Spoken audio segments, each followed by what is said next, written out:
Heroes, Council listeners, welcome back to another episode of the Hashtag Show. Very special episode today. Andy has just left. We've actually went downstairs for a coffee. We're sat in another chat after our 2.5 hour odyssey. Brilliant episode. We covered a lot. We covered the origins of the Rhythmic State. We talked about Soap in the Rope. We talked about Power People.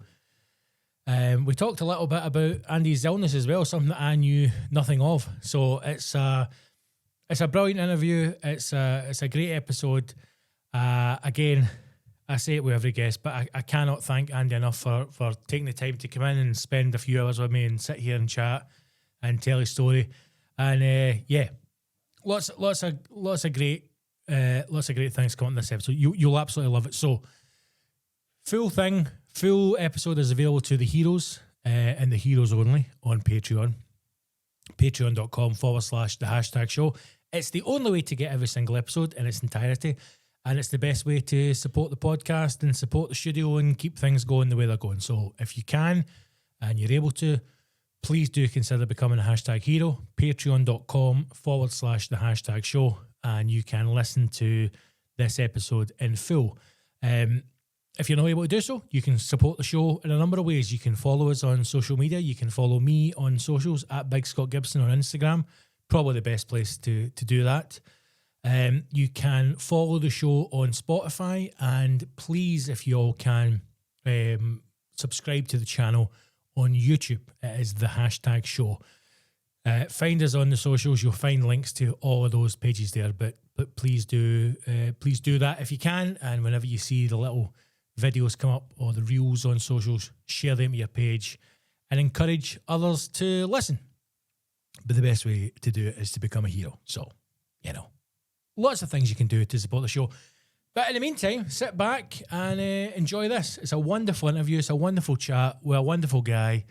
And however you are listening to this or watching, thank you for doing so. And that's it. Not much more to say. Oh, I will say this before, in case it doesn't come up to the end. Andy was very kind enough to bring in one of the TRS Rhythmic State t-shirts for me. A size that fits the fuller figure as well. And if you're wanting to support Andy and support the Rhythmic State, then you can get yourself some merch as well. It is hardcorehoodies.co.uk, hardcorehoodies.co.uk. So get on there, check that out, get yourself some merch, and enjoy this episode. This is the wonderful Andy Cocozza from the Rhythmic State. Enjoy.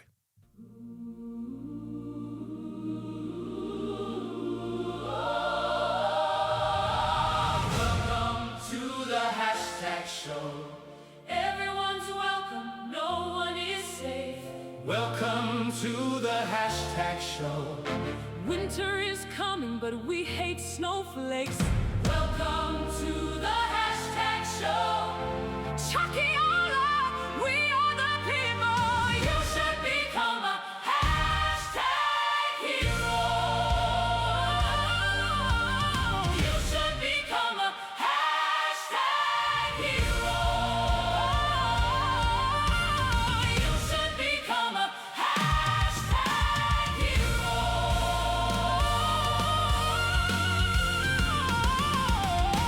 The hashtag show.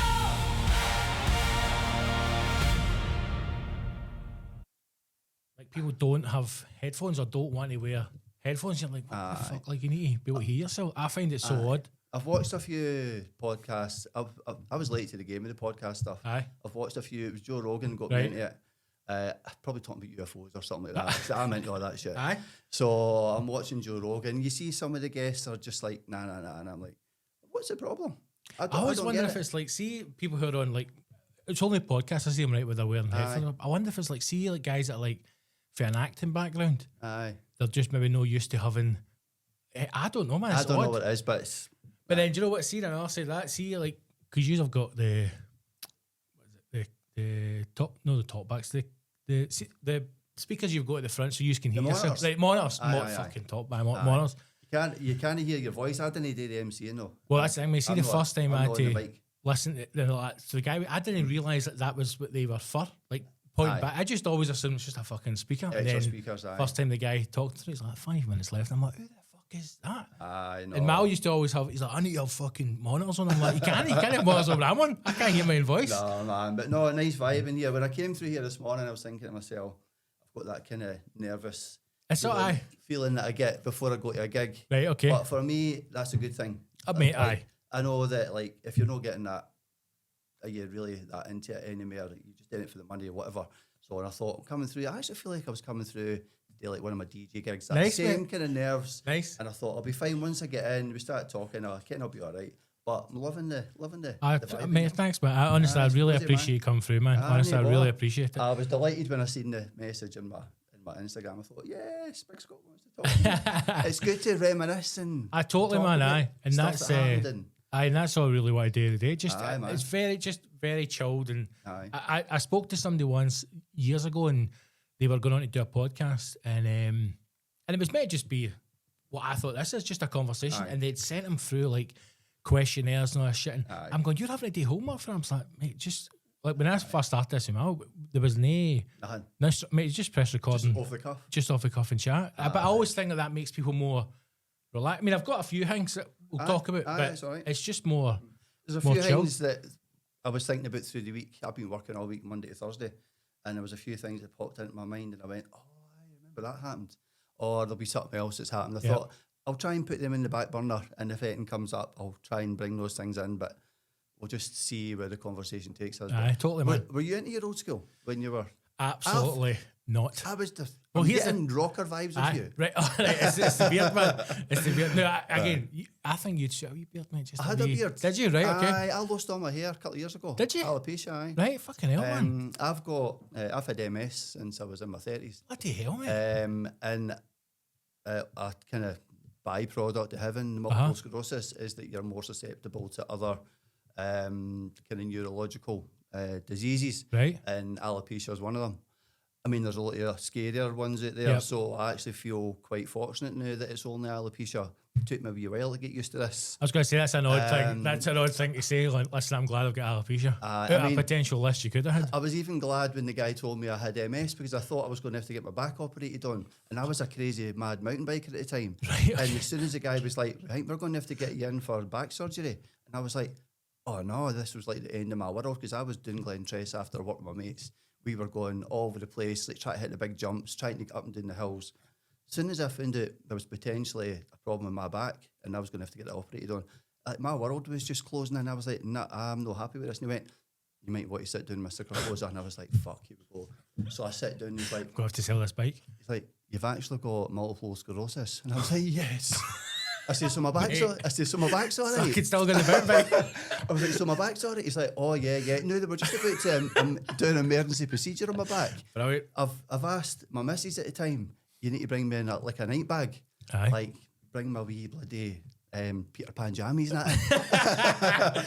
Get my overnight back. So you need to bring me a wee overnight bag. They're probably going to have to operate my back. And I was like, fuck.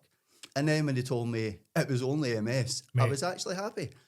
Then I looked into It's then I wild. looked into the full thing, and I was like, probably took me about a year, maybe 2 years to actually Process learn how it. to deal with Right, yeah. the fact that I had MS and what it actually does. I've had it since I was like maybe 35, 36, 37, whatever, around about then. Nearly 20 years. So, and been dealing with it fine. But didn't have to get my back operated on. So there you go, mate. There's always a Every positive. cloud. There's always a positive. Every cloud, man. My sister says to me, like, you're like, out of me and my sister, right? She's like, we're like best pals. Amanda's like glass half empty. Okay. And I'm glass half full. Right. But we're going to a party down in Bedlington. One of my pals that I had kind of recently reconnected with, she's a DJ. So me and Amanda are driving down there. She's driving. She says it's because she doesn't mind driving. It's actually because she doesn't like my driving. Yep. So if you hear this, Amanda, I know. I know exactly why. I know your reason. You know what I mean? So it's like, I'm the kind of guy, I'll drive over, like, you know, those, what are those things called? The rumble pads. The rumble pads. Yeah. I'll drive over that and think to myself, Christ, this song's got a good bass. and then like my sister will be like, Andrew, get off the rumble strip. I'm like, if I'm going to record this, does that drive over that rumble pad? So we're heading down to Bedlington in the car, and we're behind this big lorry, and my sister's got a problem with a guy for some reason. I can't remember what it is. She's recently been in a car accident, so she's a wee Right. bit. So she's like, for fuck's sake, blah, blah, blah, blah, blah. And I was like, Amanda, this could be this guy's first day in the job. And you're giving him all this abuse. Poor wee guy's just started the day. He's never done a day's work in his life. He's now getting abuse for some lassie in a car behind him. Let's just pretend the guy's like just easing his cell in. She was Yep. like, Kim it, bro, you're right. Maybe it is. I was like, probably isn't. He's probably just being a dick. But you can't just go through life thinking that That's everybody, true. you get what I mean? That's so true. I'm always like half full. I mean, Positive side. that must have been the easiest MS diagnosis a doctor's ever given. Aye, but I gave him a wee cheer. He's probably like I always, Thank you, mate. I always imagine like when they've got to deliver bad news, like they must just stand outside the room, and be like, right, I know, here we just go. right, and then take a deep breath. That's the worst bit of joke. Little did he know. Little did he know. I was fucking clueless, didn't I? Ever. He just wanted to go on the bikes, man. Little did he know. Just wanted to get back and bike, and I was back on it pretty soon after that. But Probably double check results. Going, is it really MS? It is. You have to tell him. So anyway, I digress. Right, we were talking about the hair. So it's alopecia has kind of kicked in. Now the last gig I ever done for Mal was September. It was the one where what's his name? Oh man, what's the name of that band? The T-shirt was pink and it had the white logo on the front. I don't know if you remember this. A guy from abroad, older boy, Jam and Spoon. Right. Okay. So Jam, whatever his name is, he's come over. And he's like the headliner of the night. That's the last time that I actually worked with Mal before he got no well, and that was in the September. And when I was watching some of the videos that folk had taken of me, and I've got the screen behind me, Yep. I could actually see the shape of my head, Right. Okay. the light, and I was like, Through your wow, hair. my hair's getting thin. And then I've paid a bit more attention, and I'm like, oh wow, it's actually really starting to fall out. And then like wee bits of my eyebrows start falling away, and I'm rubbing my eyes, and I'm looking in the sink, and there's wee hairs. And before you know it, I'm like a 52-year-old baby. I've got nothing. I'm talking nothing. Brilliant, mate. And Easy maintenance. easy maintenance. The annoying thing is, it's actually starting to come back. So Right, okay. I've got like hairs in my arms. One of the few people that's been able to relive that first pubic experience. So It's a grey one that's coming this time. oh no, it's full colour. Full black. I'm like, yes, come on, get any pals. So anyway, the annoying thing is I'm now having to like shave everything again. Right. So I've got patches coming through, I've got a tiny wee bit of hair coming there. See if I could get my eyelashes back, that would be great, because I've been doing a lot of running, and see running in heat, sweat just runs right into my eyes. And before you know it, I'm running across the bridge, I can't see. So for like practical reasons, Yep. it'd be nice to have them. The eyebrows, they're tattooed, so I don't mind getting the tattoo. But again, that was a difficult thing at the time. Just had to get out there, and Yep. everyone's like, come on, bro. Amanda, come on, bro, you're fine. Doesn't matter, nobody cares. But it's easy saying that, it's harder actually Huge, aye. dealing with it. But see, once I braved the shave, is that what they call it? Once I braved the shave and just took it off, Yep. it was like something changed. And I was like, doesn't matter, nobody cares. Mm-hmm. The hardest thing was probably seeing people at my work for the first time. Their when I had reaction to it. just coming in with like, oh, you're suddenly here, when before they're probably looking at me going, come on, mate, get that off. Yep. You know how you see these guys, Mm-hmm. right? And they're clinging on to that tiny wee. Aye. And you're like, It's amazing though how people react to that when you say, oh, give it up, mate, shave your head. And they do shave their head and go, what the fuck have you done? I know, aye. So, I mean, I'm kind of getting used to the kind of bald look now. You look good, man. Thanks, mate. you look I good. I feel like I'm over it on now. Well, And- so my dad was bald, right? That's where my baldness comes from, I Right. think. Anyway. Thanks, Dad. Aye, exactly. Aye. But he did say to once that his saying was, God could only make so many perfect heads, and the rest he covered with hair.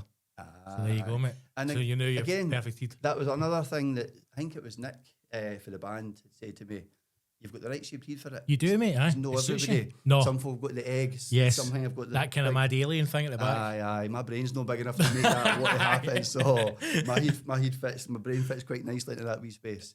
But so that again, this is just all positive stuff that's coming out, and it all kind of helped me at the end of the day. So Was that? See, the first time you went back and did a gig when you shave your head, was that a big push for you to go and do that again? Because there must have been a feeling of, even though you're the same person in the music scene, Aye. you feel different. So I can't remember where it was. There was definitely a 1994, and Alan Madman was DJing at it, and he's I've seen him in the crowd, and I'm like, all right, mate. No, I'm doing a lot of cycling or running at this time. I can't remember what, but I've like lost quite a lot of weight. Right. So I'm bald. I'm looking quite kind of gaunt. You know, you leave it off your face. You lose it off your face before you lose it off your stomach, which is really where you lose it half the time. So my face is looking thin. I'm kind of thin in the top when I've always usually had like a bit of shape. I've got no hair. And Alan's like that to me. AIDS. Are you all right, mate? Aye. Probably thinking that or cancer, right? Probably thinking that or cancer. And it wasn't until after the gig, Alan was like, or did I say to him, my memory's not great. So I've either said to him, it was alopecia or whatever. Yep. He's like, oh, mate, he says, somebody was saying to me, Andy's not looking good. Meaning, like, is he actually Yeah, no is there well? something I underlining? And it's quite nice that they were concerned. I wouldn't have minded if somebody had said to me, are you ill or are you all right? Yeah. I wouldn't have bothered. I would just say, nah, it's just alopecia. At that time, I was kind of just getting over the fact I had alopecia and I was kind of out and just doing it. But I can see how it looked. And when I see pictures of myself, I think, aye, you did look thin, you did look gaunt, you had no good hair. It's a natural assumption to think that you're no well. Aye, totally. Aye. So, And not everybody's forthcoming with their health as well. I mean, some people, Aye. if people are ill, sometimes they want to keep it to themselves. There's this kind of idea I'm you've not got to that share person, everything. Like, I'm not that person. I'll like when I found out what it was, happy to tell anybody. It wouldn't be my conversation opener. Aye. But if it drops into the conversation, just like the MS thing, there's people I've known for years, maybe don't even know I've got it. Aye. Sometimes I'll talk to somebody about something and it'll come up in conversation. I'll say, blah, blah, blah. I've had it since I was... And they're like, have you? Because the things that I've shocked done... me when you said, because I would have Aye. no idea. I would never had any idea. At the moment, no things can change for the worse with MS, just one of those things. But it's not stopped me from doing anything that I've wanted to do. I Yep. just need to be careful, look after myself, make sure I'm getting plenty of sleep. I've done a marathon, I've done high rocks, I've done half marathons, I've cycled the West Highland Way. I've done quite a lot for somebody who's got like that condition, but it doesn't affect me in the way that it stops me doing those things. Or I just force myself to get out there and do it and stay positive. And Mate, I wonder how much of that is down to your mental strength, and your positive Well, outlook as well. maybe, Because some people given that diagnosis would just completely go in themselves and go, well, Aye. what's the point then? Life's over. I know, maybe that's what happens. But my doctor says to me, he says, do you know what?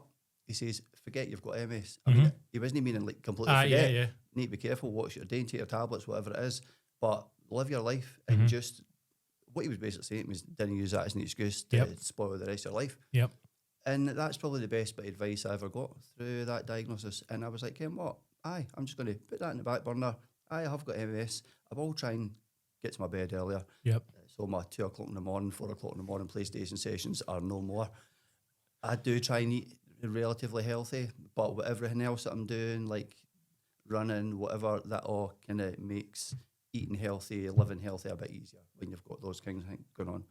But I'm kind of one of the lucky ones. I know a lot of folk that have got it that aren't as lucky as me. Yeah. I'm actually doing the Scottish Half Marathon next Sunday. You start in Trinent Right. and you end up at Musselburgh. You go down the coast. Okay. I think it's going to rain. Brilliant. It's been like sunny through my entire training. Yeah. And now we're going to get absolutely soaked. I don't know about soaking, but it's not looking great.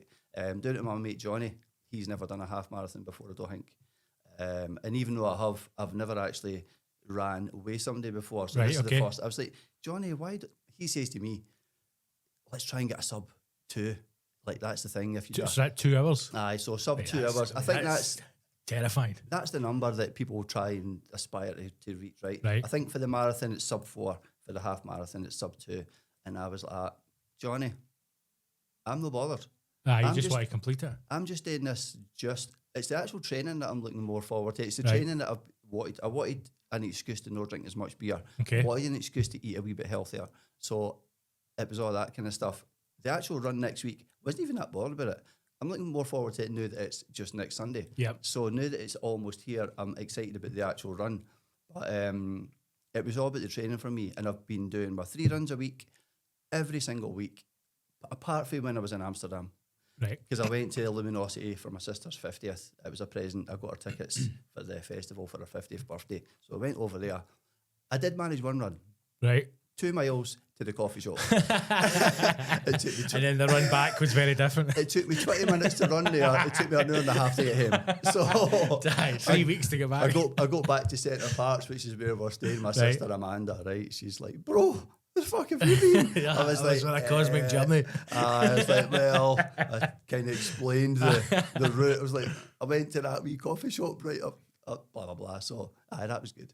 But the rest of it, I've stuck to it. Like, whether I've been day shift, night shift, day off, I've done my 3 runs.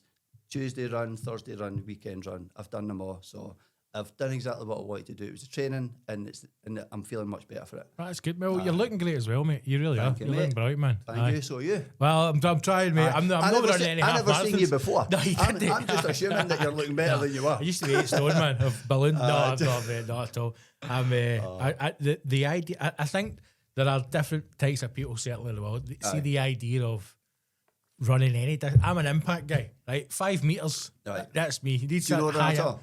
No, mate. What do you do fitness wise? Anything? Nothing. Nothing at all? A physical job. Right. Heavy lifting. Right, okay, that's exercise. So But my job's sitting at a desk all day, so I need to do something. I'm more strength than endurance, if that makes sense. That's my level. You need a watch. I'll buy that. Aye, I'm no built for that. I think if I ran a half marathon, I'd go, what the fuck is that guy doing? You know what they say? Everybody's got a half marathon in them. That is what they say. Maybe, aye.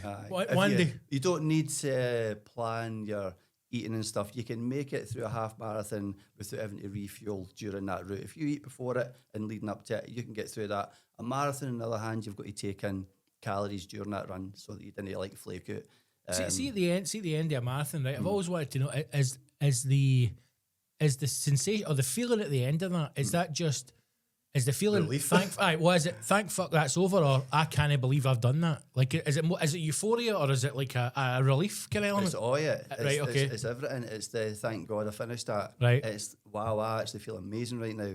And it's like, I could really be doing me a beer. Or I think They should have somebody at the end with like water or a pint. Like, what one do you want? I had a pint of something when I done the Barcelona marathon years ago, maybe 2015. Right. Still got the t-shirt, I'm still clinging onto that. And the first thing I'd done after it was had a pint. But it was amazing. Right, Well, do you know, right in I had Barcelona. a friend of mine, right, similar athletic build to myself, right? And we were having a beer, and people went past and had the Edinburgh Marathon t-shirt on, right? Right. And he's like, "That's fucking dick my shirt." I'm going, mate, see if I ran a marathon, I would never have the fucking t-shirt off. Constantly just going like, "Oh, sorry, is that my marathon t-shirt?" I'd never have it off. No. Folk at my work, I've heard them having discussions about like people run about with their marathon Aye. like that. It's like, right, you're not wearing it because you're saying, look at me, I've done a marathon. Aye. You're wearing it No, I because would be. it's a free t-shirt that you get Aye. after you've done the run, right? Sometimes you'll grab it before, but a free t-shirt that you get that's a sweat wicking top, saves you buying one.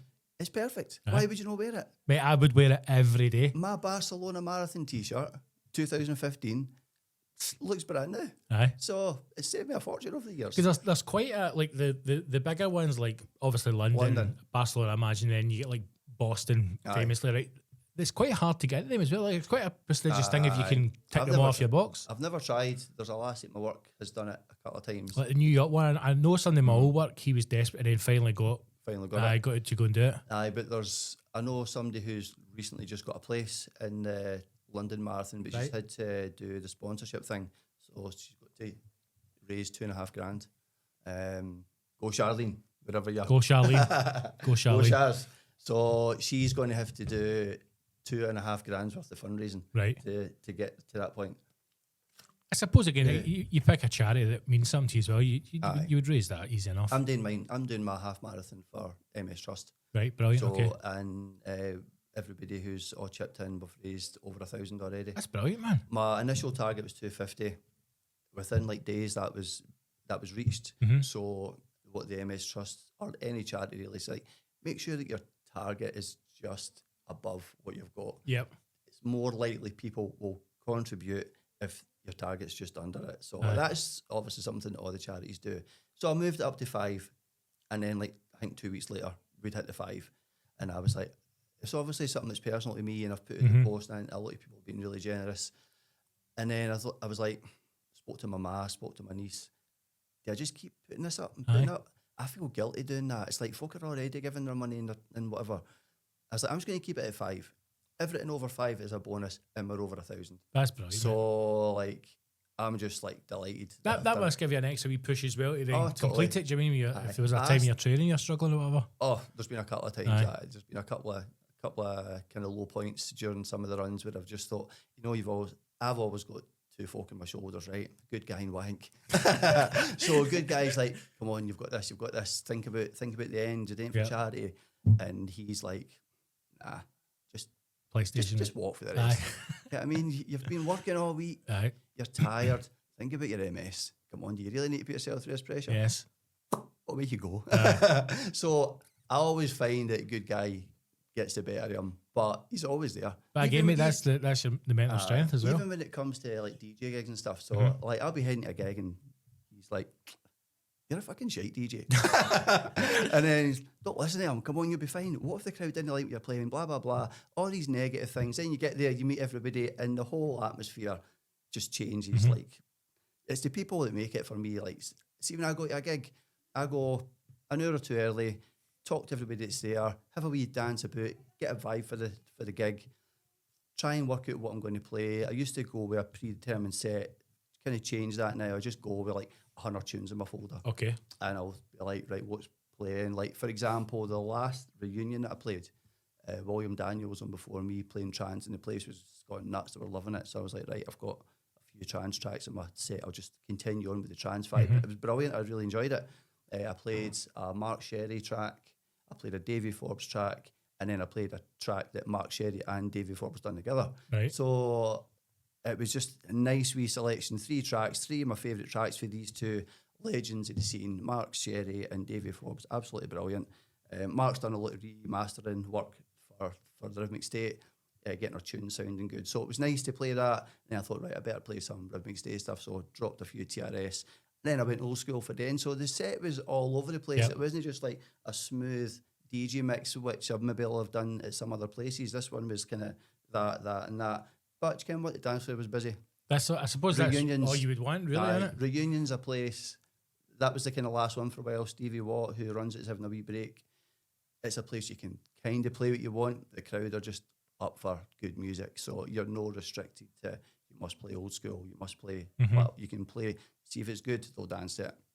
That must Really be quite good. nice for you though, as a DJ as well, that you brilliant. can be in that and no have to stick to, Aye. well, this is the set and that's Totally. it. I was talking to a guy. I don't know if it was maybe the reunion before that, and he's backstage. No backstage, just behind the decks. There isn't really a stage backstage. And he's like, "I love this place." He says, "You've just got a bit more freedom to play what you want." He says the crowd are brilliant. The crowd are just whatever you play, they love it. Yep. And I was like, aye. And the next time I played, I totally got what he was saying. I was like, aye, you're right. They're just up for the music. It doesn't Yep. matter. They're not going to go, "Oh, wait a minute, I'm not dancing to that. That's trance.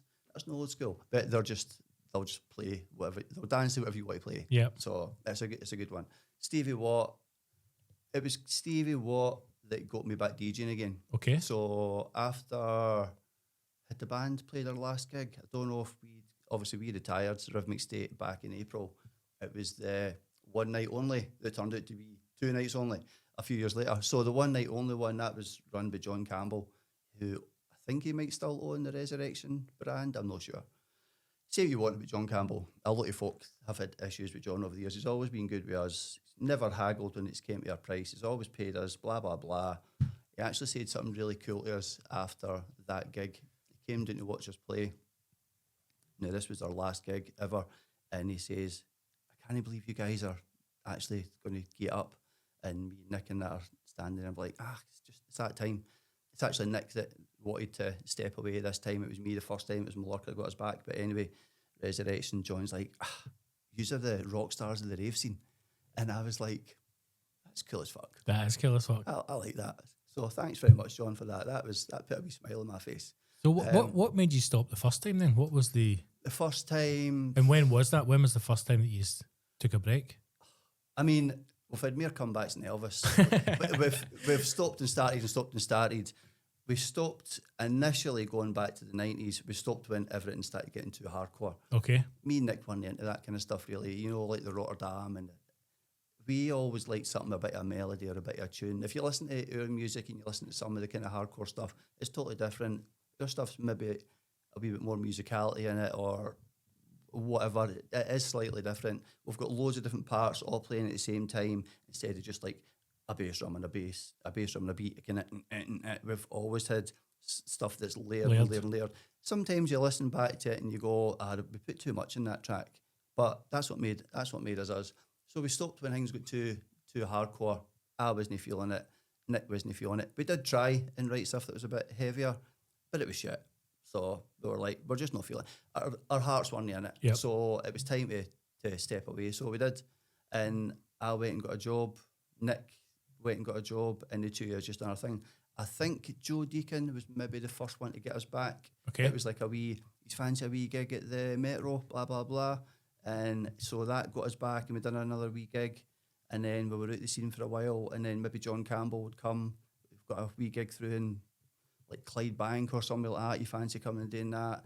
And we just done wee bits and bobs every now and again. But we weren't really back. We were just kind of making a wee appearance every now and again. And then I think it was Mallorca had been at Nick. Knew you came, which like, right? So he's very persuasive, isn't he? So You can't say no to him. it's not. He makes it difficult for you to say no to him. You just want to say aye. It's that big heat. You can say no over the phone. If you see his face, you're like, you got me, That's can it. he? Aye. Oh no, he's got me. Aye. So he's got Nick, right? So Nick's invested, and Nick's trying to convince me. And I was like, Nick, I'm not wanting to go through all that keyboards and all that stuff. I'm not playing, like, we're not playing keyboards and that anymore. He's like, no, nobody is. He says, it's like DJing the set. I can do live MCing. Dancers are still dancing. Valerie will still be singing. It's like we're doing the Rhythmic State without all the hassle of the keyboards and all that kind of stuff, because that is a lot of hassle. I thought, aye, all right then, because I'd been doing a wee bit of DJing using Tractor and my laptop, boat parties and other wee bits and bobs, playing tech house and all that kind of stuff. So I was like, that kind of piqued my interest as soon as I thought, I can DJ the set. That sounds like I might actually quite enjoy that. And then we're no like pretending, you know what I mean? We're no trying to pretend that we're playing keyboards when we're no, because I'm not doing that anymore. I can't even remember how to play Salt on the Rope. So, you know what I mean? That was a process. Yeah. So I thought I'm quite happy. So it was Mal that convinced Nick, who convinced me to come back and start doing it for like a DJ kind of thing. Obviously, the full band are still there, but I'm just playing the tracks on the decks. Yep. And I've never used the Pioneers before in my life, so I've always been like kind of laptop DJ. So using the Pioneers, I always had to usually get Malcolm to help me set up everything. So thankfully he did. And that kind of got us back. You know, the gig that we did in 1994, I can't remember what year it was. One of our best performances, I think. Right. Okay. Maybe it's because we'd been out it for so long and we'd come right back with a bang to this amazing wee night, 1994. I had never been, and the crowd were brilliant. Aye. They'd obviously been waiting to get us. I think he'd been trying to get us for a while, and I was always nah. Then I finally said, aye, we've done it. It's on YouTube. It's a brilliant gig. The dancers are brilliant. I was loving it. You can tell by our faces. Nick was on point. Yep. Like Nick's like your Freddie Mercury. That's the way I've always thought about Nick in our band. Just everything's precise, on point. Then you read the comments and you get some cheeky bastard saying, "Oh, look at that fat cunt," and you're like, "Ken, what I mean?" It's like, mate, I don't read the comments that I get. Everything that I post, there's always bullshit. I've even had once people arguing with each other, and because it's always my wife, Laura's like, "Have you seen what that guy said?" I'm going, I don't read. Nah. I post up stuff. And sometimes, maybe to my detriment, I should engage like with positive stuff, but I don't engage with anything at all. You probably should. You probably should, because I think that helps the people will come back. You can't reply to everything, right? No. But if somebody puts up a comment and you think, that's actually quite a nice comment, I'm going to go and speak to that person quickly, and I'll jump back in and I'll reply to a couple. Sometimes you can't. And then the negative ones, you just let it go. It doesn't get to me at all. I always think when I see it, I go, what is the point? Aye. What's the point? I don't see too much negative stuff about the Rhythmic State when I go online. If anything, we are kind of held in good regard. I think we've done ourselves proud. People like who we were. Yep. They knew we were real. We were happy. We were bouncy. We were doing things for the right reasons, and a lot of people appreciate that. And the songs that we wrote have made an impact in some people's lives. So a lot of stuff we get. Salt on the Rope, it must be one of, if not the most iconic dance track of the 90s in Scotland. It must be. It must be top three. Even if you do not know anything of the scene or that, you will know that song.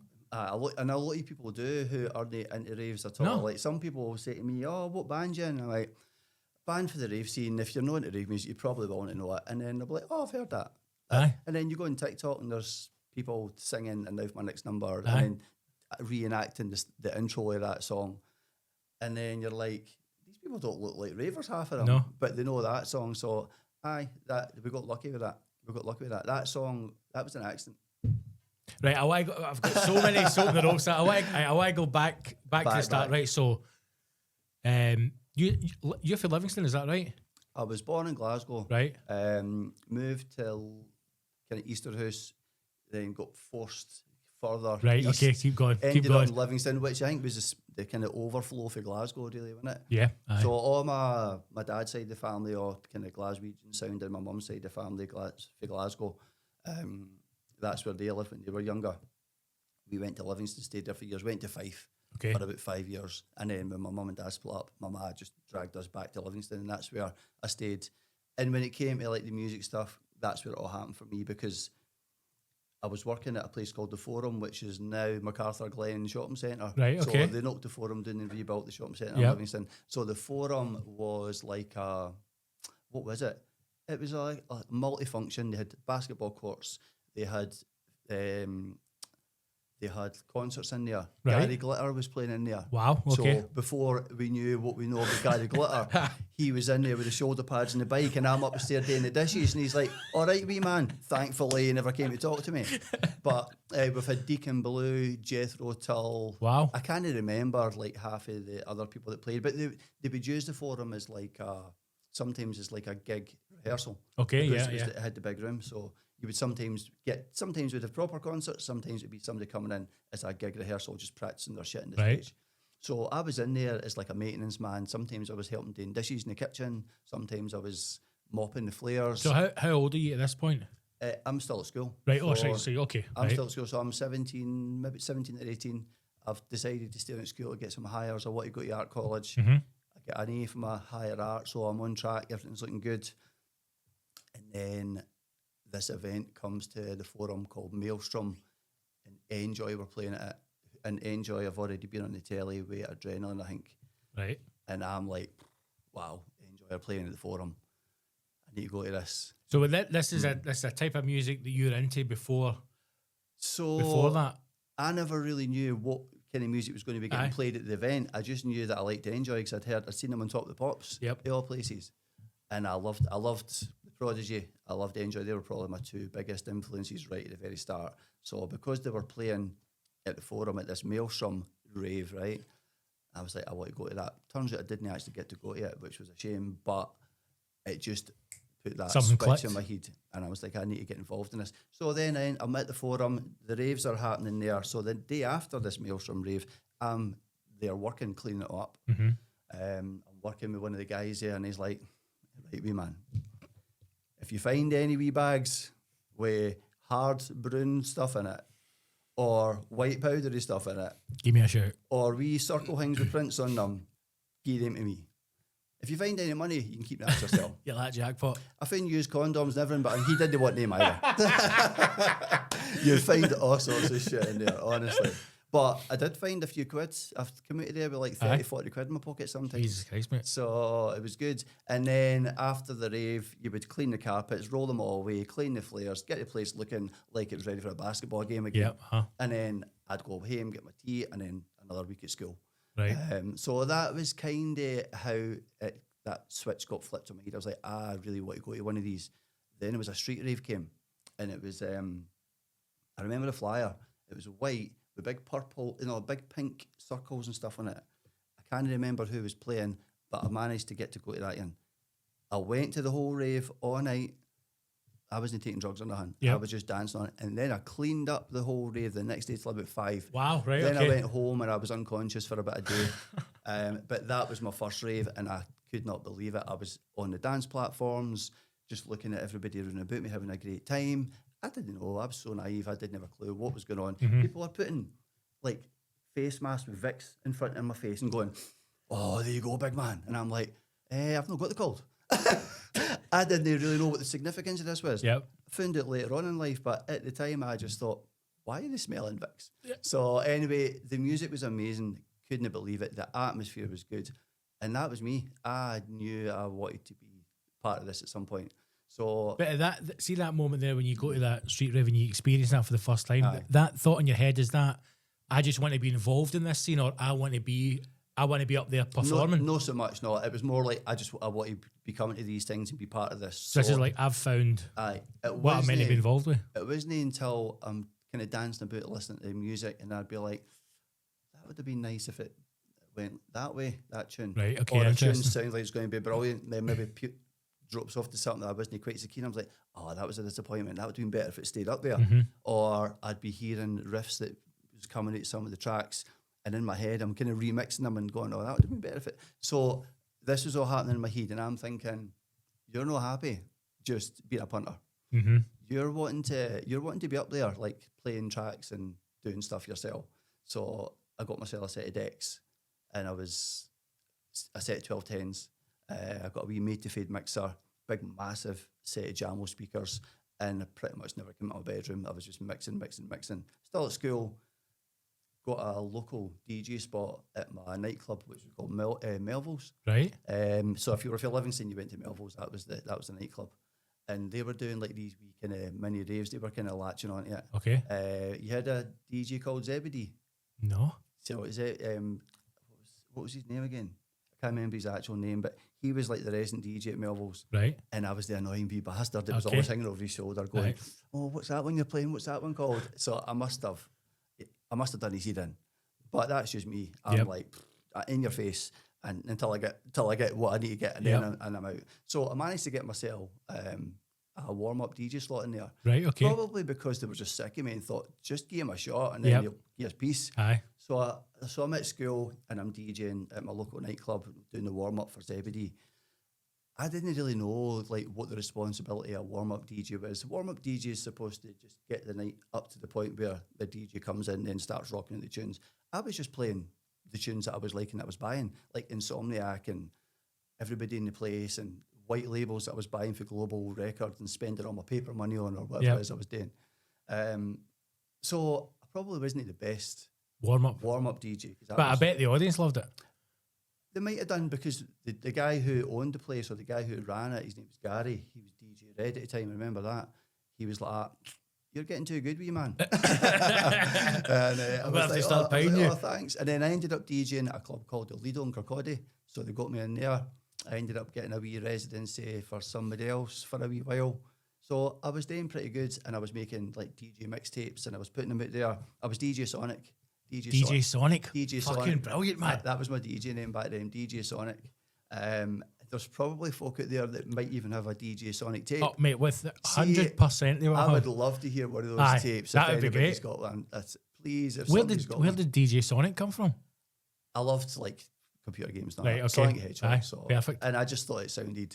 It kinda does, cool. aye. So later on, when Nick started doing we done like a double MC DJ thing, it was Sonic and Two Tails. So, and I think we probably There done must be a poster somewhere with Sonic and Two Tails There on it. must be, aye. So how did you meet Nick then? How did you form a friendship and then obviously go into the band? How did that come about? It was kind of, it wasn't like the normal way where you meet somebody and you two get on and he's, Right. Nick was annoying when I first met him. Brilliant. I thought he was like just a wee annoying gay guy trying to muscle his way into my band because I was in a shit band at the time. Right. And Nick knew I was in a band. I don't know if he'd seen us at Carlton Studios and we were on stage. Nick would know more about this. You've actually got the wrong one of the two for Right. these kind of fine details, but I'll do what I can, right? So Nick's either seen us, me and this other guy who was in a band with, putting on like probably the worst performance ever. But Nick's just wanted to be part of this, and he's got ideas in his head, and he's like, right, I need to talk to these guys. So Nick's biting away, and I'm like, fucking who is this guy? He's doing nothing. He's trying to get into my band. You know what I mean? Blah blah blah. Now me and Nick's introduction to the rave scene was very different. Like Right. I was just young guy at school, bloody horny wee boy, fancying lassies in my school, but didn't have the confidence to talk to Yep. them. I was quite quiet. I was really quiet. Nick was in the war. Nick was in the Gulf. Fucking hell, man. Right. He was a gunner in one of the tanks. Right. So when he's come out, he's just wanted to get involved in the music scene. So long story short, he was in a tank. I was having a wank. that is like the difference between our two lives, right? Pick a starting story. So his introduction, he's had all the trauma of that to deal with, and he's boom, this rave scene's happening. He's just wanted to get involved in that. Yep. And then I'm already kind of got my foot in the door doing wee bits and bobs with this other band. Finally, the boy that I'm in the band with, I can't remember what we were called, something shit like Two to Infinity, can't I mean, like a Buzz Lightyear spin-off. I don't know what our band was called, but it was a shit name. Our music was shit. I was into kind of dance music. The guy that was in the band with was more classically trained, and it just wasn't really a good blend, I don't think. Nick's obviously seen us and thought, I can get in here with some of my ideas, Yeah. and he did have some good ideas. And the very first time that we actually got together was when we started writing Power People. And that was... That's the first time he's got together. Aye. Mate, that's insane. I know. It was December 92, I think, because Power People came out in 93. And it was December 92 that we were sitting in the house with the keyboards. And So where Nick's- is this? This is your house in Livingston? This is my other mate's house in Right, Livingston. okay. So he lived with he was pals with another band. Right. So a kind of rocky band. And me and Nick and the other guy at the time, we were putting Power People together. Nick had a lot more input in that track than I did. I probably felt a wee bit like I was getting kind of pushed out a wee bit. I was just a bit. A As wee you bit. said, I just do you at that point feel like I'm losing my band here, or I'm losing control of this? I think maybe like slightly jealousy that some new guys come in and he's actually coming in. But then see, once he'd put a few bits and bobs down, I was like, He knows what he's talking about. this guy's good. I think me and this guy can work together. And then that was it. Me and Nick have been pals ever since then. So considering I never really liked him at the first impression, we've came through everything that we've came through together, and the two of us are like brothers now. So I've met a stranger 30 odd years ago, and I've now got a brother. Aye. Nick's like my best mate. 2 years have looked out for each other over the years. Brilliant guy. When you first put together Power People, right, and you finish that, and you listen to it for the first time, is there a feeling of we've got something special here, or is it just as you've gone on through the years and you make more music, is it just we've made another track? With that one, I think we felt it. Right, okay. I think no, I can't write lyrics. Nick can't write lyrics. We done a lot of raps. We come up with all raps, either me or him. It wasn't Nick that thought of all the raps. It wasn't myself. It was a collaboration. But lyrics, shite at writing lyrics. Right. Fortunately, the other guy in the band was pally with this other band called Real. Now they were like guitars and kind of indie, kind of rocky indie. I'm not entirely sure. And I wish I could remember Johnny's surname, but I can't. But it was Johnny. So Power People was written without any lyrics. Okay. And Johnny's like, do you want me to put some words on that for you? And we're like, aye. So he's went away. And it just feels like 10, 20 minutes later, he's came back with a scrap of paper and he's sung like the full song. Do you want to dance forever? So we never came up with that. That was Johnny that came up with the whole vocal for that track. And as soon as he started singing it, we were like, wow, that just fitted perfectly. Again, I suppose that must then elevate it from, we've just made this great track. Aye. Somebody's like, you want me to put some words to it? You're like, aye. And Aye. then you hear it again, and it goes, holy shit. Aye. So it's now hitting the next level. And I can't remember how long it took us to get involved with Amanda Gent, who was a singer. Can't remember exactly when that happened, but when we got her singing it, no, I didn't think Amanda's voice was the strongest female vocal voice at that time. There was like lassies belting out big strong vocals. Amanda had her own kind of style, but it was perfect for that song. I've heard loads of other lassies singing it, and Amanda's version's still my favourite. I think her voice just was perfect for that track. But aye, it was a kind of collaboration. So it was me, Nick, the other boy at the time, all writing the music, Johnny in with the vocals, and then Amanda's voice to kind of, that was the icing on the cake. I just find that absolutely mind blowing. That's the first thing that you and Nick do together as Power Power People, People. aye. That's crazy, I know. man. So we made a demo. I think we were playing at the Foo Bar, and Tom Wilson was there. We gave Tom Wilson the Power People demo. He's got back in touch with us the next week. Just wanted to come on the show. He loved it, and he played So it. Tom Wilson, his show was Stepping out. right. Step now. So he was the person that was making the rave scene happen Right. through and your side. The tunes that he was playing, uplifting Italian piano, the stuff that was just like melting my soul. It's like we all loved it as ravers. It was just phenomenal. he was the man. And every time his show was on, everybody was tuning in. And he's like, by the way, guys, this is a great track. I think I can help you out with a record deal. Right. He said there's a record company called Stepping Out Records, not connected to the radio, but they obviously had some kind of connection. So he got us involved with them. Before you know it, our first record's getting pressed. And it was all thanks to Tom. He was playing that track on his radio for weeks and weeks and weeks. Before it had even come out, it was number one in the Scottish dance charts for about 10 weeks. I was actually sick of it by the time it came out. You know what I mean? I was actually, it was, remember that Brian Adams track? I was like, fucking hell. Can nobody release another track, man? For fuck's sake. Oh, so by the time it finally came out, and it's probably because Stepping Out Records, I don't even think they had released any, and this was maybe their debut, whatever. Okay. What a debut.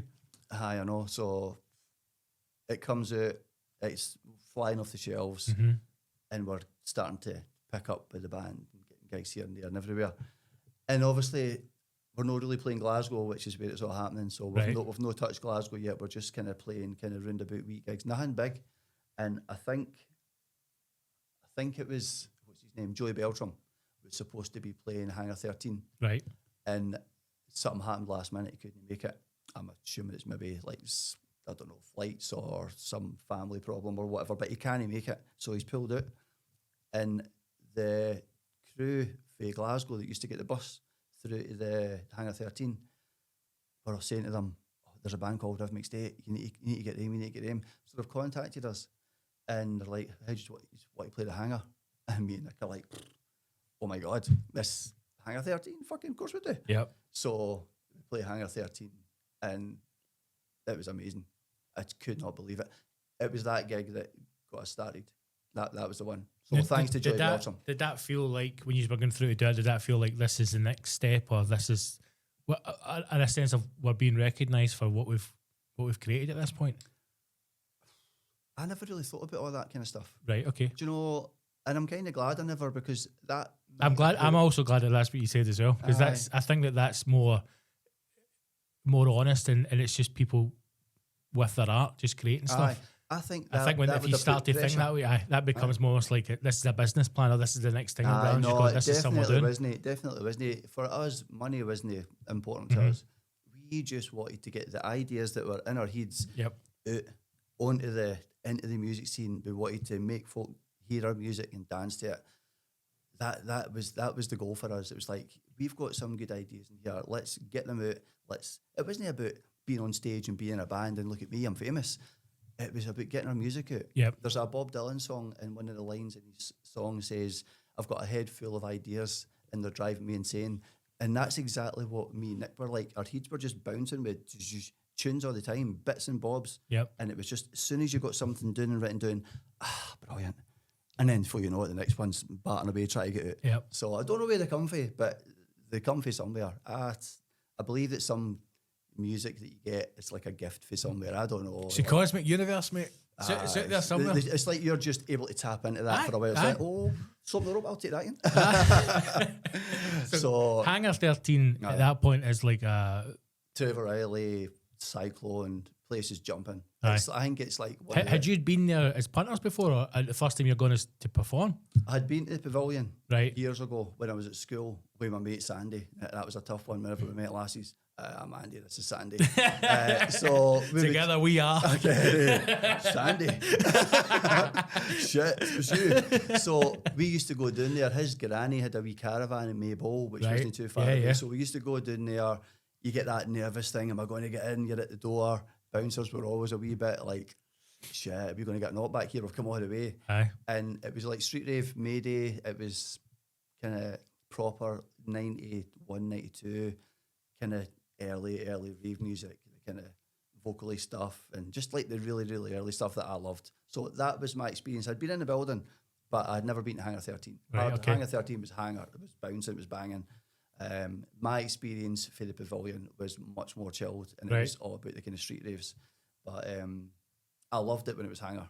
It was just UV City, the balcony, you had folk up the stairs, folk down the stairs, the crowd were amazing.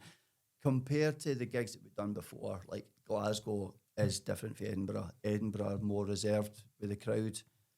When you go to Glasgow, they're just up for it, totally like mad for it, banging. That's I think a lot of people who play, like whether it's comedy gigs, whether it's concerts, they do talk about the Glasgow crowd just being something they've got a wee bit something extra special. They just put it out there, eh? Aye. They don't hold back. No, They it's, don't care what they're wearing. I wanted to ask you about soap in the rope, right? So I had saw a thing. Somebody had commented on a comment, right? And I don't know if this is true or again with everything with social media and internet, you don't know if it's real or no. We'll soon find out. The sample at the start, Liberace. is it Liberace? Aye. Mate, that's mind blowing. So You you've obviously never seen it. You've obviously No. never, right? So I can't remember where I seen this. It must have been YouTube. Liberace's in concert, right, and he's on the piano, and he says his piano's here, and Aye. he's kind of talking Does to his the wee crowd, bit, right? aye. He's like, and now for my next number, I'd like to return to the classics. classics, perhaps the most famous classic in all the world of music. And then he goes on and does another wee bit of talking, and then he goes, and you're expecting him to play dun, dun, dun, dun, Aye, right? yeah. He starts playing chopsticks. Right, okay. So then there's like a big laugh. It's Yep. like, and he starts giving it loudly with the chopsticks, and that's what the video is. I'm pretty sure it was. I must have seen it on YouTube because I didn't even know who Liberace was. Well, before that's what I was going to say. Aye. How does a rave band for Livingston get to have Liberace as a Honestly. sample, one of the most iconic dance songs I know. ever? But see, when you listen to Soap in the Rope, it's got that record crackle through Uh-huh. the start of the sample. So I'm like, so where did I get that sample for then? It sounds like it's got a crack. I really can't remember. Brilliant. But I have since seen the full Liberace piece, Uh-huh. and it's funny. It's on YouTube. Just put Liberace and now for my next number, or Liberace chopsticks, Right. and watch the full thing, and you'll be like, fucking hell. Mate, Now- it's the sample alone is absolutely perfect. Aye, Like, so I had already written the musical bit at the start of that diggity diggity, that bit with the booms. I had already written that before. I just thought it needed something before it. And so, when so the track's complete. no, it's No, not. you I've just only got the I've only fu- done an intro. right, okay. So I'm actually living with my mat this time, and I think so. This is what it came out in May '94. I can't remember exactly when we started writing it, but I'm in my baz, in my bedroom. I've got my keyboards, I've got my decks, I've got my records, and I'm just fucking about, which is what I'd be doing half the time. So anyway. this is after Power People. So Power This is People's after out. Power People. So Power People was out. Now, see, just to go back slightly, like to being your mods. See when you Aye. came back for that first rave, right? And you've knew yourself a Dex. You're going, what is? See when you go up to your room with your Aye. Dex, what is your more thinking? Is she going, what the fuck is happening here? Or I'm just glad he's not in the streets. Aye, probably the latter. And I then would even say when aye. Power People come out, is she like, is you more aware of like What's going on? the rhythmic state is at that point, or the impact you've had, or is just my boy does music? I think she was feeling it along with Right. me. She knew that I was loving it. She knew that it was something that I was really passionate about, and she just went with the flow. Initially, she'd be like banging up the stair, turn that fucking music down, right? Listen, Liberace. And then I'd come down the stair, and there she is doing the dishes, so he'd bobbing away. Yes. And I'm like, oh, you like it? You like it, really? She's actually been to a few of our gigs. She came to see us at the Bunker. I don't know if it was the one we played with Enjoy. The Bunker in Livingston was like an actual nuclear bunker. Right, You go okay. downstairs, and before you know it, you're in this black room with low ceilings.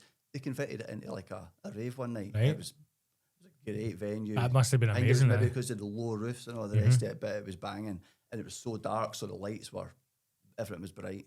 But that was a really good gig to be part of. But my ma was there, and I'm on the stage. My ma's doing the front. That must have been awesome as well. Aye. So she's been to a couple of gigs. She's one of my biggest fans and all. Brilliant, She's supported us all the way. Even when I do DJ mixes and stuff like that, or put up videos, my ma's usually the first one to like it or put a comment on it. So if my ma's not got a like or a comment on straight away, you Aye. alright? You alright, Aye. ma? You fell down the stairs. You seen that post? So she was big, but aye, what were we talking about? Something We're talking about something. We're talking about the you had done the intro for it, and then the sample came in. So I'm writing the intro, right? So I've got my keyboards and that set up, and I'm like, right, I want to write a new tune. So for me, starting a new tune was always a bass drum, I wrote my hat, boom, put that in a wee loop, just let that play, get some noises, and just see what happened, Okay. right? So I've got boom, I'm like, I need to put like a wee 16th hi-hat, a wee so I'll put that in, so slow everything down, so right, so I'm doing that. I write the part, press the wrong button, and a sound from my sampler goes into the sound bank where the open and closed hatch should have been. So Right. instead of it was diggity diggity, and as soon as I heard that, Right. I had a vision of me standing in front of thousands of people Right. going like that and playing that song to that crowd. And I was like, wow, I've just made the best mistake I'm ever going to make. Yeah. So I was like, right, okay. So you get a kind of wee mini panic. I can't lose this, so save. Then I start changing it. So it's like diggity, diggity, diggity. I start messing about with it up and down and getting it to the perfect, to the 8 16 bar sequence that it is. And I'm like, right, it's needing a kind of couple of banging noises here. And I'm like, right, I better phone Nick. So Nick's in his house. So I phone him. I'm like, Nick, you better get down here. He's like, Get pronto. what is it? I was like, I've just written. This is what I say to him. I said, I've just written the best song I'm ever going to write. Really? Aye. And he Right. went, I'm coming down. To this day, Nick says something about he never had any money and I wouldn't give him money for his bus. I don't believe that. There's no way I wouldn't have given him money for his bus. I'm not that stingy. So, but he swears that that's what happened. But anyway, he comes down, 2 years, I let him hear it. He's like, aye, brilliant. Then we put like what we call the boomfs. So, you know, something Right. like, that's like a distorted bass drum, a crash and some reverb.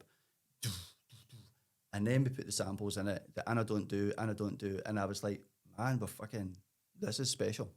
We knew straight away that So it was- where did that sample come from? that was for a record that I had. It was called Mind Controller. I'm sure the guy who does it was, I'm sure it was Lorenzo Nash. I'm sure he's the guy that come up with the actual sample. Right. And it was on B-side of one of the records that I had.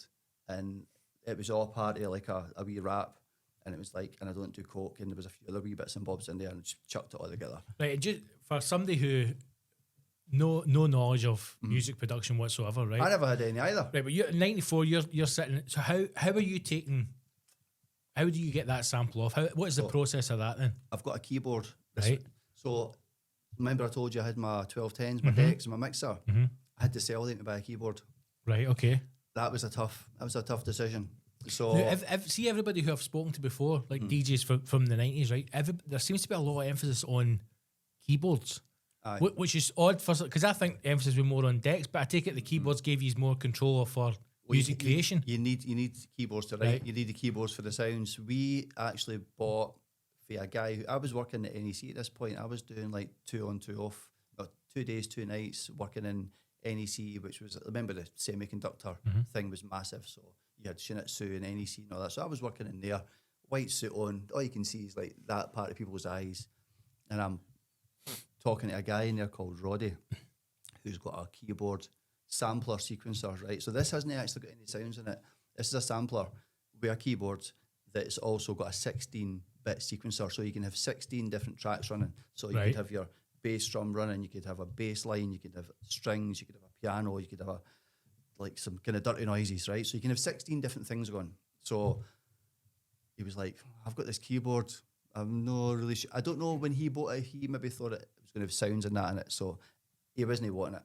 And I was like, he's selling it? He's like, aye, $1,000. No, I'm only like 18. I've not got $1,000. No. But I've got a set of 1210s and a fucking made to fade mixer. And I'm like, what am I going to do? So I decide to sell them. Right. Sell my decks, tear my eye, sell my mixer. Looking at all my tunes sitting there, and I was like, gave them away. Really? Gave all my vinyl away. I'm sure I gave them a wee Kever dancer. I just couldn't stand looking at them, knowing that I Okay, couldn't play yep. them. I wish I hadn't now, Yep. but stupid idiot. Gave the whole lot away. Bought the Sonic EPS 16 Plus with a manual. Started reading how to work it, and then Right. just that's so. If let's just say there's a sample on a record, or you could buy sample CDs that had samples in them. You can put that sample CD in, record it, and then actually got the sample. Right, and that's recorded into the Aye. keyboard, and then And you can go for press the a button and that sample will play. Right, and you can anything do whatever you want it. with it for that so point. we used to buy CDs called Norman Cook, Fatboy Slim. Yep. Skip to My Loops, and there was like 4 or 5 volumes of this. So we'd buy like they were £8 each, and it was all samples you could use that were free. And Right. Okay. we got a lot of noises and sounds and all that for all these samples. So we had access to all that. I hadn't given my vinyl away yet. That came soon after. So I had access to some of the vinyl. It wasn't until a wee bit later when I started just looking at my records thinking, fuck, I wish I could play these. So I've extrapolated what I could from my collection, sampled some stuff, and then gave them all away. Right. So Soap the Rope, me and Nick done what we done, finished the track off, played it a few times. It wasn't doing the damage really. It wasn't doing what I certainly seen it doing when I had that wee vision. Yep. And Nick was like, right, we need to let's try remixing it. So the main version of Soap the Rope is actually called Soap the Rope, the Hype Remix. So we remixed it a wee bit. It definitely got more punchy. We hired in some speakers and we just went to town on it. We spent a lot of time in it and we got it the way that we actually felt that we'd done what we think it deserved to get done to it. Then we started playing it. Then it started. It was different for a lot of the tracks that were out at that time. It wasn't like, do you know what I mean? It was quite a complicated wee track. Do you ever watch Lemmy? He put a review. He's up on the rope. Said it's a masterpiece. Mate, it is a masterpiece. And I was like, oh man, I like some of his stuff. I don't like some of his stuff. He's up and down for me. But have you ever seen the video that he done with Soap on the Rope? No. There's a video on YouTube, and it's him dancing to Soap on the Rope, right? Right. But he's like multiplied himself, Right, okay. and he's doing like the rave shuffle, and that was on one of his shows. And then he's done this review, and he's saying blah blah blah. If you have a proper listen to it, there's a lot going on, and that was probably true for a lot of your tracks. There was always quite a lot going on, sometimes too much. Me and Nick had to kind of let's try focusing on this bass sound instead of adding something else in to make it sound better. Let's try making that better. So that was a kind of battle that me and Nick had like the whole way through our music writing experience, was just trying to tone it down a wee bit, not to put too much in, simplify it a wee bit, try and get better sounds, but we were always like chucking that on top of that on top of that and octaves here and blah blah blah. So but I check that Lemmy thing out. So I really liked it when I read that. I was like, oh, that was cool. Mate, That was cool. I'm not obviously not just saying it because you're in, but like generally, it must be one of the most iconic dance tracks of the 90s, like without a shadow of a doubt. It still fills the dance floor. I mean, even still, like when I was younger, and then when I first started doing stand up as well, because you're always driving every Friday, Saturday, Sunday. Aye. Used to listen to GBX when it was on, right? And every time Soap the Rope would come on, I'm like, no matter what you're feeling, you can't help but smile. It does, it lifts you. Because You know that wee intro, the wee Liberace, but if you've heard it Sets you before, up. you know what's coming, and then it's just straight in. I know. Well, see, the way I think about that song, right, that was basically me.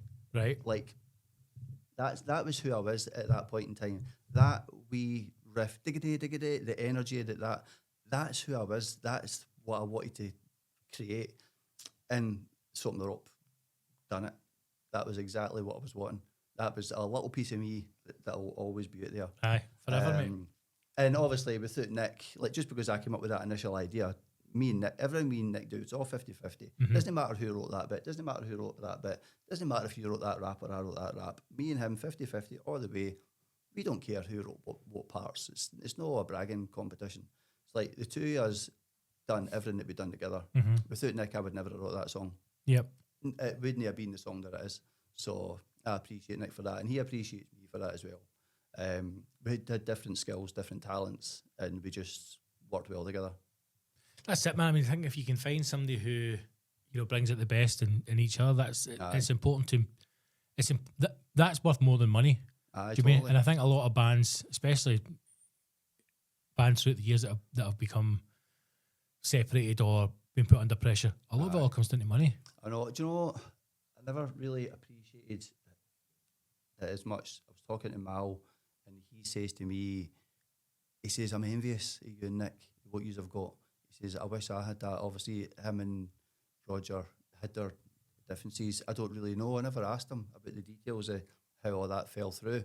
So I don't really know the story. There will be people out there that do. And when he said that to me, I thought, fuck, we are actually really lucky. How many other bands do you know that are still really good pals, that are like me, Nick, like after 30 odd years, through all the ups and the downs, still best mates at the end of it? It's like, we're lucky that we've still got that. and will always be the same. Mm-hmm. Aye. Nick's stepped away. He's got his own stuff to focus on now, his family and stuff. But he's still supportive of me, and he's still happy that I'm out there. I think I'm like flying the flag for the Rhythmic State, right? I'm not going out there saying I am the Rhythmic State. I'm going out there saying I'm Andy for the Rhythmic State. This is some of your tunes, and this is what I'm doing now. And it's like, if you want to come along on that wee journey with me, let's do it. But I'm not saying, right, I'm Rhythmic State on Yes. now. So you'll notice if you ever see flyers, usually Rhythmic State DJ set, and I'm always trying to say, make sure people don't think the Rhythmic State are getting back together for this gig. I'm doing a gig in Belfast at the end of the month for the Addicted Promotions guys.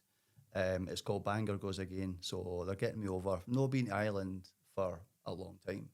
The last time we actually played in Ireland was the time that we got banned for playing in Ireland. Right, okay, we need to know that story.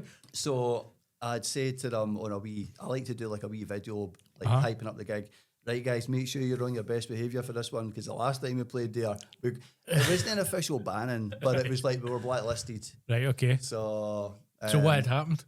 So I can't remember the club, but again, Right. this is where Nick would have been a good companion to have on the show. He'll remember the name of the club. He'll remember the day that we played. He'll remember the time before. He'll probably remember the set. All I remember is we played there.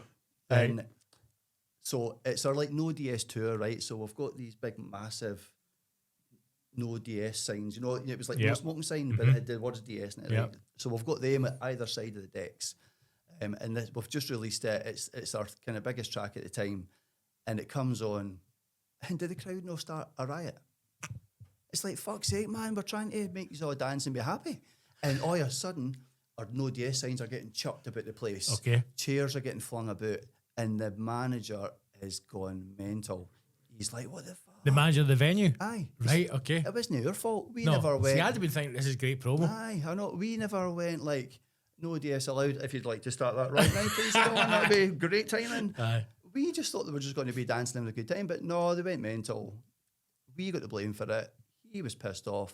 Nobody booked us for Ireland ever again. Right, okay. So I your don't tab think with these they're boys back. are dangerous to have. Aye, I don't think they got us back during that time. So it was obviously in the 90s. There was a lot going on in Ireland, so we obviously weren't helping. But it was a shame because that wasn't our intention to start No, that not at riot. all. And when I see pictures like those big DS things, the first thing that pops in my head was, "Aye, fucking hell, you shouldn't have put so much emphasis on that track." No DS allowed. Well, some of these can go. Some of these are allowed.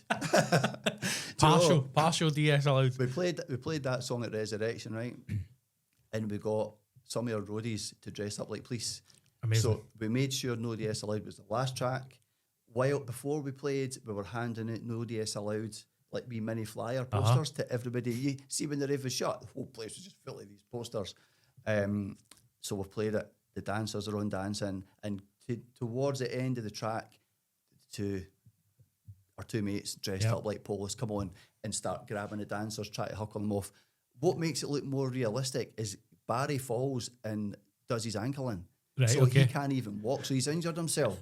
So it looks even more realistic, and we're looking down at the crowd, and you can see folk are like, what the fuck? Aye. People are actually believing this is Right, real. that's an immersive art piece. Which is like, Beautiful. yes, these people are actually thinking. That's that what you need to organise in this is- Ireland. You need a planned raid Don't do it, don't do it. right at the end. Just So- like, no, dear, and then bang, doors open, then they come. But you know what? It was a gag. It was just a wee bit of a stage performance. But there was a lot of folk in that crowd that thought that was real. And there's still people who maybe put a wee comment, "Oh, I remember I seen you when you played at Res and the DS huckled you off." Well, they never really. Yeah. But that was what we wanted everybody to think. And it was great. It was a great Now, gig. wait, what was the origins of that track? Because I saw a thing again online. Somebody Aye. said there was a house that was raided. Was that true? Aye, that was Right, true. okay. So Nick was in the army and he lived with one of his mates in Craigshill. It was a bit of a party flat. There was a lot of stuff Right. going on. I mean, for example, I used to go down there and play Mario Kart with the boys, right? And there'd be joints. The room would be absolutely stinking hash. You're coming across to me and he's such a wholesome young guy. Just loved the music. And Nick is this bad boy No, that's no, no, dragging no. you into the scene. No, Go no, on, play no. Mario Kart, wee man, get followed. Nick's I just want to make music, Nick. Nick's not doing anything wrong, right? Nick's just living there because Nick's nowhere to live. Nick stays in Edinburgh, he stays in Clemerston with his ma. Right, okay. That's too far away and too many bus fares. He's not fucking getting them for me. Right? So, Nick's like, I could probably crash with my mate. And it's walking distance for where I live with my ma. So I'm doing there all the time, just for the banter and just for a laugh. Sitting playing Mario Kart, whatever we're doing, playing the music. Yep. There was some stupid stuff happened in there. Like, the room was just like thick with smoke. I'd go home 11, 12 at night. Next minute, I know I'm raiding my ma's fridge. And then I go down to see them the next day, and I'm like, I was starving last night. They're like, you had the munchies, mate. And I'm like, what is I mean, I'm so naive at this point, right? I'm like, I've got the wit. They're like, you're breathing in all your smoke. Aye. You had the munchies. That's what happens. They're like, you were stoned. I was like, what was that? Fucking hell. So without actually trying, I was like kind of stoned with the rest of the guys. So sometimes we'd be doing there writing stuff. Nick stayed there. He'd have a keyboard in there, just doing wee ideas and all that. But probably the most it got done in Mabbit or up in the actual studio that we had, which was in Knightsbridge somewhere. In our manager's place, he made his kitchen into a studio. Right. But while Nick's there, there's a loud knock at the door. The door gets smashed in. Right. The drug squad come in. They've obviously got wind that there's potentially gear in this flat, which I don't think anybody found, but I do know that somebody jumped out a window. I remember that. I wasn't there, so I never seen it happen, but Nick was there. One of your keyboards actually got damaged because of it, the bastards. But they were obviously there trying to find something. some drugs. But what else happened there, I'm not really sure. So this got me and Nick thinking, right, this is obviously impacting us a wee bit. They were kind of giving the rave scene a bit of a hard time. I don't know if somebody had died taking E or something like that at one of the events. So there was a lot of scrutiny on the rave scene at the time. The Prodigy, can you remember Guilty Generation? Guilty Generation, right? The front cover is like, it's got like that almost like Harrison Ford's etched in. Remember, he gets frozen? Yep. So you've got a guy like trying to burst out of this. That was the front cover. Inside it, there was a picture, like a big chasm with a rope bridge. Right. You've got all the police that have come out the city. The city looks like it's on fire, but it's really smog and industry, right? The police are at one side of the bridge. It's a big rope bridge, like something out of Raiders of the Lost Ark, right? Or whatever one it was. And you've got a hippie at the other side of the bridge with a knife, just about to cut the rope. Right, and okay. he's giving them the finger, right? Beautiful, So this is right. the Prodigy. The Prodigy are basically saying like, and in the background there's a rave happening. So I just loved that. It was like a anti-establishment. Like, we just want to party, leave us alone. So that was their kind of message, and that was inside there. And I was like, I wanted to do something like that. And we now had like a reason. So I can't remember if it was Nick who came up with the actual line or if it was myself. But between the two of us, we got no DS allowed. You get the fuck out. Fuck those mothers, time to party. Yep. Which is all we wanted to do. And it's all most of us wanted to do. And they were making it difficult for us. They were shutting down raves. There was all this stuff going on. So it was like our wee fuck you to the establishment. We just wanted to write music and have a good time. And for the most part, That's what you did. that's exactly what we did. Aye. But that was the club scene that we brought that out on. That was kind of after Soap the Rope. So Okay. there had been a lot kind of happened behind the scenes, all the boring stuff, record deals and all that kind of shit.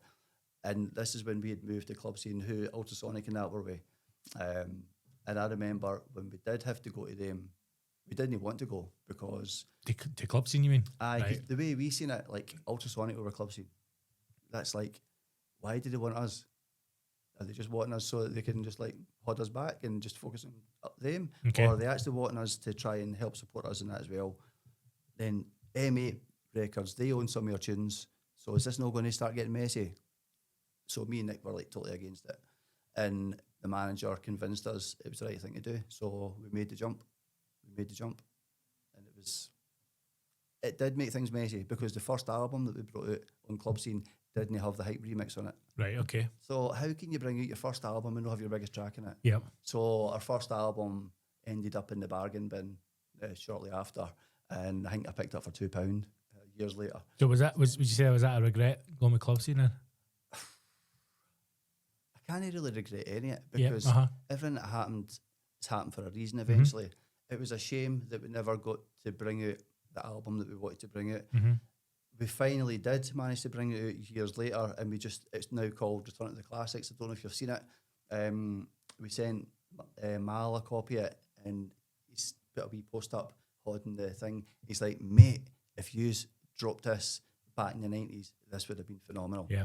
It basically had all that stuff. It had Power People, it had Soap the Rope, it had The King, it had all our big tracks. Yep. That right up to No DS Allowed. And that's the album that we couldn't release back in the 90s just because people own the rights to this. And Music they own the rights to politics. that. Aye, music politics, boring shit. I hated all that stuff. Aye. I just like... But that's the still stuff don't that understand holds. it. Aye, that's the stuff that holds creativity back. Totally. We just wanted to write music. We Aye. just wanted to perform the music. We just wanted to be part of the scene and enjoy all the good stuff. Like, our manager dealt with a lot of the tax stuff and all the bookings and all these other things that were happening behind the scenes. We and Nick used to kind of protect us for all that stuff so that we could just focus on writing our tunes, which was good. But there was a lot of kind of political things happening behind the scenes that nobody could really see. Everyone thinks that just being a band is amazing and you've got all this, and it is, but you've still got all that other shit to deal with as well. Like, even like doing my DJ stuff now, there's still a lot of stuff behind the scenes that you've got to flatten out, make sure it's right. There's a lot of work goes into a DJ set. Folk think you maybe just turn up and go play. Yep. I'll spend like the week before my DJ set getting tunes together, sometimes remastering things, sometimes thinking that doesn't go, I'm not going to play that. What else will I look at? Going on TikTok, you'll see somebody putting up a wee video with an old school classic. And you're like, oh, I've not heard that for ages. I'm going to chuck that in my set. So there's a lot of work goes into like what could be an hour's DJ mix at the end of a set. But I've probably been working on that right all through the week until I get it to a point where I turn up and I'm prepared and I came up I'm going to play. And then, like you said way back at the start, then you could get there and realise the vibe of the crowd is different. But you've got the skill and the knowledge and the back catalogue that you're able to then adapt into that. I'm getting a wee bit better at that. But I have been to a couple of gigs and thought, shit, I'm not prepared for this. I played Stereo Funk Festival and they booked me as Rhythmic State DJ set, so I thought I'm going to have to play Rhythmic State. Started off with No DS Allowed, and there wasn't really a lot of Rhythmic State fans there. Okay. So I was like, Dream Frequency was on before me and he was playing things like Zombie Nation and all that. I was like, fuck, I've not given me any of that kind of stuff. I'm just old school, so I'll try like playing some of my more uplifting old schooly stuff. That wasn't really doing like that well. The crowd, it's Stereo Funk, a kind of different crowd, and I remember playing there with the band years ago, and we obviously had more Rhythmic State fans there at this point, and we were on later. But with me being on early, a lot of the TRS fans weren't actually there yet. It was a harder set, and I just thought to myself, I should have came a bit better prepared for this one, but it's all part of the learning Aye, experience. mate, exactly. And it's another gig and it's something that you take away. Right, before I ask you this last one, just where's the best place to follow you and the band, or is there anything you want to put out there, or what should people know? To follow us, the main page is Facebook, which is just the Rhythmic State. I've got my own wee page, which is Andy TRS on Facebook. We're on Instagram. We're on TikTok. But Facebook is probably the main kind of hub for anything. But all the gigs now that are coming up, I'll always be putting them across all the socials. Aye. But Facebook's the main one. Good stuff, mate. We'll get it on there. I'll stick all the wee posts up. Cool. And all t-shirts and all that we're selling, hardcore hoodies, all that stuff, that's on the website, so you can get your... Aye. And I've got mine. Andy's very kindly brought this in for me, which I cannot wait to go on. Nice. Aye, mate, honestly, even just the package, it's little things like that, I love it. So that was Barry's idea. Right, okay. That wasn't your idea. The bag, right. Barry was like, I'm going to get some TRS for the first so many sales, we'll get it in a TRS. Aye. And it does look cool, eh? It's because I had done t-shirts and stuff from myself years ago, and like we were talking about earlier on, when you've got to order in, I remember at one point during lockdown, me and Mal did a mug run, right? Right. And mate, I had like 100 mugs in the house, and I'm having to put them on box. I'm going, what? There must be a fucking easy way to do this. And then, like I said, eventually found a company that did it, but they'd sent me one where they had put all the branding on a wee bag, and I just thought, it's cool as fuck. Like, if that comes through your door and you go, you know exactly what it is. I know. It's Nikki and Ali, DJ, who's in the scene, DJing, writing stuff, she bought one, and she's actually pinned that into the background on her wee studio. Aye. So when she does her live DJ gigs and that, you can see the wee Rhythmic State bag hanging up in the back. It's such a cool logo as well. So This is it. Hardcorehoodies.co.uk. If you go in there, you can get all the Rhythmic State stuff as That's well. the one. And Neon logos. yeah, So in the ultraviolet lights, folk will see you. that's what you want, man. Aye. Right, so mate, again, I can't thank you enough for coming in. Honestly, Mate, I really thank- appreciate it, man. thanks for No, inviting me, thank Scott, you, man. Honestly, I it's don't been think I've great. had a proper chat with you ever. I know, man. This has been good. Because you're the first. So I want to get more people in who, like, because all the guests I've had so far, other than you and Andy, I have obviously I known Joe. through Mal, right? So I've had Joe, I've had Mark and Davey and William Daniel. I had Valhalla and, Aye. but I've had a connection with them before. Right. Okay. Whereas you and Andy are the first guys in who I've never met. Right. So I wanted to try and do more guys who I've got a connection through, like Mal through the scene, but Aye, we've aye. never met. So, mate, honestly, I can't thank you enough for coming in. I really do Mate, appreciate it's my pleasure. My it. pleasure. And I suppose the last thing I wanted to ask you, and I was just thinking the day we were You've talking. been saying that for the last hour. I know. It's when everything's done, right? If you decide that you're done Having with a- music or you're hanging out, how do you want people to remember you as Andy, not as the Rhythmic State or as a DJ? How do you want people to remember you? Just a kind of fun, happy guy who's an addition to a wee group of people. If I come in, I'd like folk to say, "Oh, Andy's here. We're going to have a good night." That's it. Well, I mean, from what we started talking about to where we are now, and everything about like your MS, which I had no idea about. The positivity is ripping at you. It really is. But you're just it's an infection that you've got where you just come across as such a positive guy, man. And thanks, man. it's refreshing because it's anybody that's involved in any kind of creative industry as well. It can grind you down, man. But Aye. everything that you've been through, mate, and the career that you've had, you're just such a cool guy, man. And it's, Focus on the positives, man. that's and it, mate, get through aye. it. That's the way I've done it. Aye, I over don't the think years, so. people realise just how strong and disruptive your mind can be. If you allow yourself Aye. to get into a dark place, it can drag you We've in. all got shit going on. 100%, Whether man. it's health, whether it's family, whether it's money, whether it's whatever, we've all got shit going on. You don't see that. Mhm. You just see that part of somebody, just their face, whatever they are online. It's not until you get to know somebody like properly that you start to really get a sense of who they actually are. Yep. But I just like to go through and have as good a time as I can everywhere I am. Positive. I've got a small group of pals, but we're all like really close. Obviously Nick, a few of my other mates, Derek and Stevie, been close all my life with these guys, and I'm happy to have like just a few really close, tight pals that I can rely on 100%. And if I get to the end of my days and folk just remember me as being a good guy, I'll be happy with that. Well, mate, Aye. for the time we spent together, I can assure you that's exactly how you'll be doing, mate. That and plus an absolute legend of the dancing. And soaking the rope. That's just a bonus. Soaking the rope again, played out until the days of humanity, mate, because it's Aye, brilliant. hopefully, man. Dude. It's going to be in a movie. Is it? Aye. Coming out. Did Oh, you- is do you this know a little bit about the it? powder? Aye. Aye. So I had the boys in for that as well. So I know you're trying to wrap this up. Oh, but no, just mate. quickly. Wait, So we've got hours. Aye, cool. So I got a call for Rab for a band now called what they called again? DJ. What they called? Sorry, Rab, if you watch this. Rab's in a band, right? He was in Ultimate Buzz years ago. He's Right. contacted me. All right, Andy, I've not spoke to you for a long time. I know a guy who's making a film. He's trying to do a wee fundraiser in Bathgate to try and get money together to start getting this project going. So he puts me in touch with Ali, who works for GTF Films. So I speak to Ali, how's it going, mate? Blah, blah, blah. Are you all right? Would you come? It's like, obviously, it's free. I wouldn't be able to pay you. We're trying to raise money. No bother, mate. Cool. Aye, I'll come along and do a set. So I help them promote it, put it out there. And then after I've done the gig, I contact Leslie, who works for GTF, and I'm like, Leslie, if there's any other tunes that you want to use in the movie, let me know. So she comes back to me. So I speak to Nick. Are you all right with this? Me and Nick make all the band decisions Yep. between us, everything. I don't just go around doing everything. So we go through. So Nick's like, aye, what I'm going to do? So I go back to her, I was like, aye, you can have something up. Can I have no DSLR as well? Aye. So Mark Sherry remasters the 2 tracks for us, and they're sounding as good as they've ever sounded. And the movie comes out on the 20th. Is it 20th of August? It's like a industry pre-screening on the Thursday. So all the actors and the bands that are involved in it, the music and all that, are all going to be there. It's in Dunfermline at Carnegie Hall.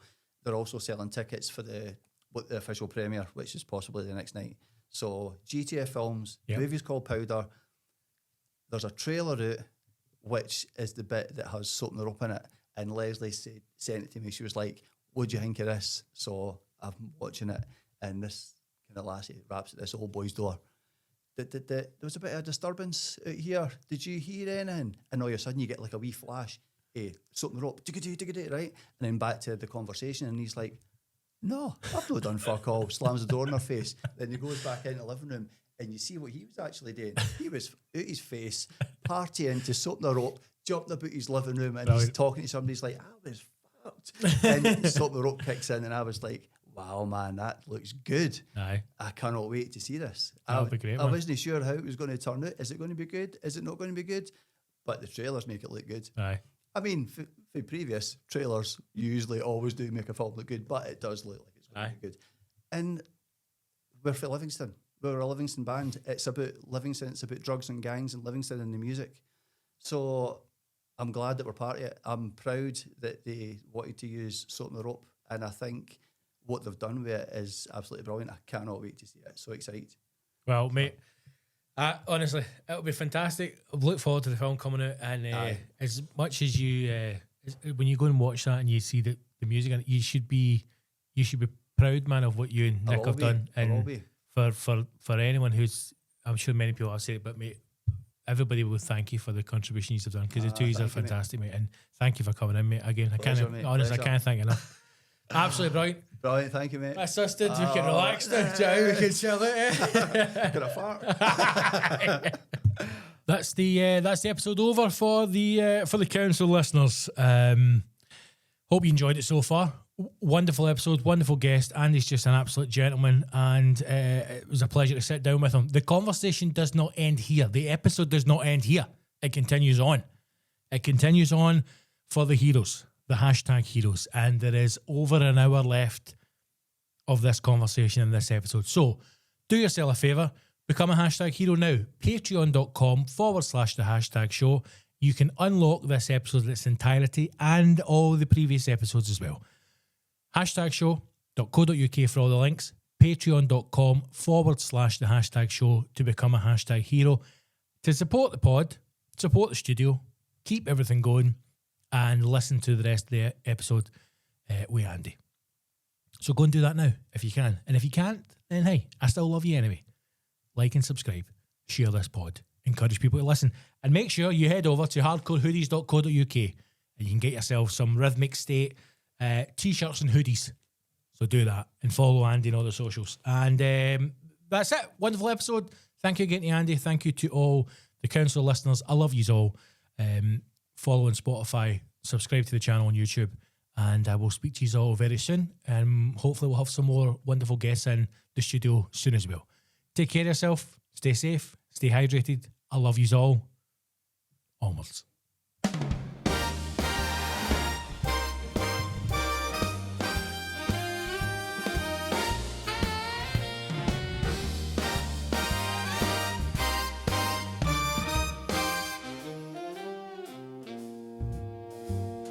Goodbye, dear hero. It's been a blast. For another week we say adios. If you came as a friend or even foe, then you should become a hashtag hero. Spread the show as far as you can. 1 million heroes or a lifetime ban. All we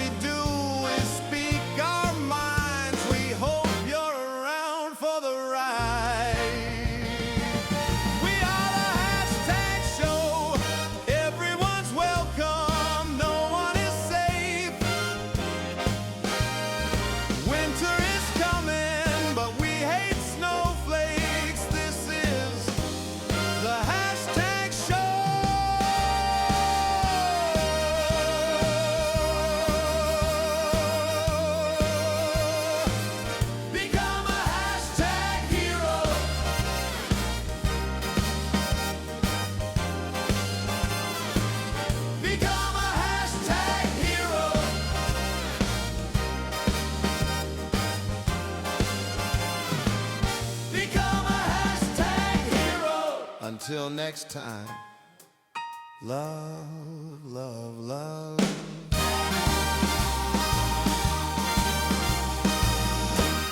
The hashtag show.